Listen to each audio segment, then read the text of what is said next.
seems that the profession has changed more in the past 18 months than in the previous 5 to 10 years, and that the rate of change is unlikely to slow at any stage in the future. The role of the accountant is evolving rapidly. What clients demand today is radically different than it was 10 years ago. Many accountants I talk to feel like they're sprinting to stand still, struggling to keep up to date with all the technological and regulatory changes. And amongst all this, possibly one of the most important and fundamental changes is continuing to build rapidly in the background. That's the changing nature of relationship between accountants and their clients as they move from number cruncher to business advisor, from compiler of financial statements to strategic coach, from box ticker to business growth guide. Now, this certainly isn't something that's going to happen all of a sudden. However, the trend is clear. One way or another, the profession now widely acknowledges the need to get started with advisory services for clients and prospects. And of course, that's in parallel with hyper-efficient, digitally based compliance services. But many questions remain unanswered, and in some cases, not even asked. My name is Micheál O'Neill, and I'm delighted to welcome you to this video series where I answer the 10 big questions about advisory services. These are the questions that I get asked by my clients in Ireland on a regular basis, and also the questions that my colleagues in the UK, US, Canada, and Africa get asked. So let's get started with today's question. So, question 1, why does advisory matter? Well, based on my experiences building business for over 16 years that serves accountants, I honestly, truly believe that advisory provides the greatest opportunity for firms who really want to grow and develop and, let's face it, compete in today's ever-competitive market with the other firms out there who are all desperate to take on new clients as well. Advisory gives you so many opportunities. The stories that you can tell about you, your firm, and how you actually deliver your services, they just change dramatically when you bring in the advisory slant. You know, from an accountancy firm perspective, well, the overall earnings are always constant. There's 3 KPIs for growing an accountancy firm. The first is winning quality new clients by true differentiation. This is unquestionable about advisory. When you look at it, for the large part, accountancy services have been commoditized over the past number of years. That is essentially the majority of firms out there are providing the exact same services in the exact same way. And now, even with the more interesting dynamic of the software companies coming into play, who the clients now know that you can basically put all the numbers into a software package and it spits out the details. So the differentiation factor, this is what has led in large parts to the downward fee pressures that are being experienced by accountants throughout the world.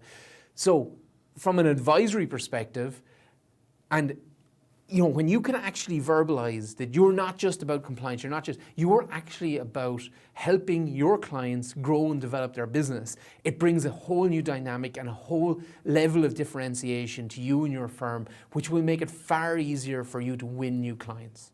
The second one is increasing client spend through increasing advisory services. Well, this seems like a fairly logical one, but what we have seen time and time again is firms who introduce advisory do not just benefit from the additional advisory fees, but because the level that they're operating on, they actually generate significantly more in consulting and in compliance revenues once they're working on a more strategic level with their client.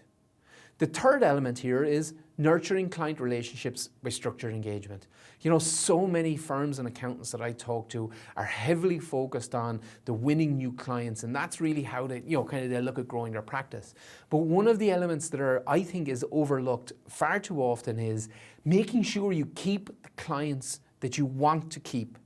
And the want to keep part is big in there, because I don't believe that you should be keeping all your clients. I think you should be keeping the ones that you specifically want and need. The ones, your A grade, B grade clients, they're the ones you want to hang on to. By providing clients with higher level advisory services, you are going to deepen the relationship with those clients, and therefore it's going to be far much more difficult for them to leave your firm into the future.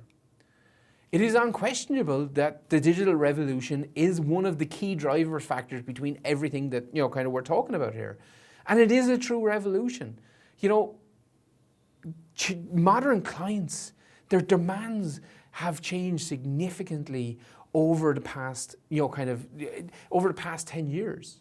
And the fact is that now the clients themselves know that there are software packages out there that, and it doesn't make a difference what the actual truth is and about, there has to be a level of, knowledge and experience in order to put the right data in to get the right data out. But in the client's mind, they just see, there's all these software packages that you can just feed the numbers into and you get your set of accounts back out. Now, that is productizing and commoditizing accountancy services. And it's further driving this dynamic whereby relationships and loyalty are reducing dramatically.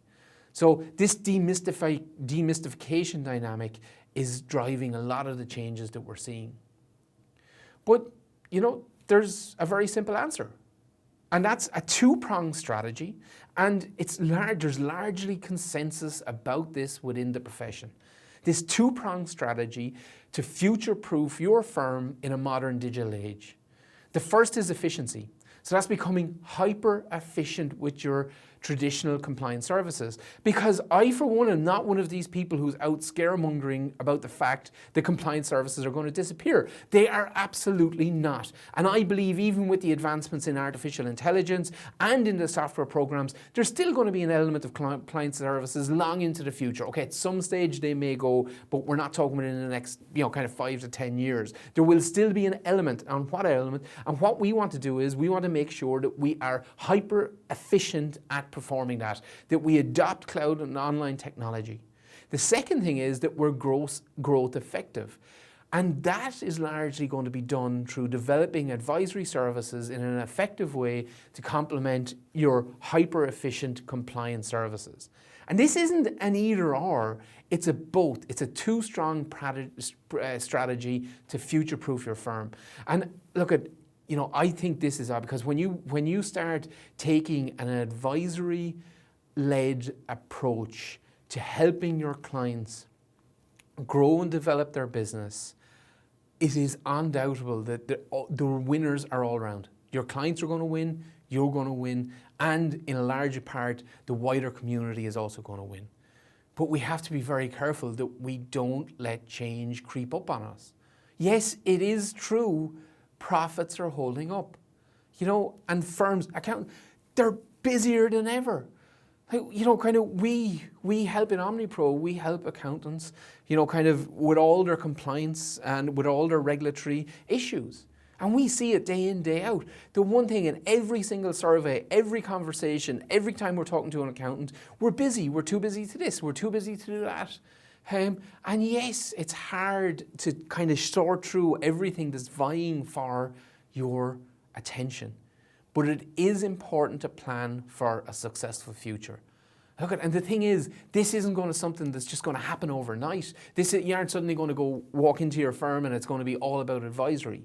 It's about taking the little steps. It's about planning. It's about having a plan in place to start introducing advisory to complement your compliance services. Okay, so that's question 1. Why does advisory matter? And in this series, I'm answering the 10 big advisory questions. So you're in here, question 1 right now. Make sure you keep an eye out for the rest in the series. We're going to be following them up real soon. Thank you for listening. Talk to you soon.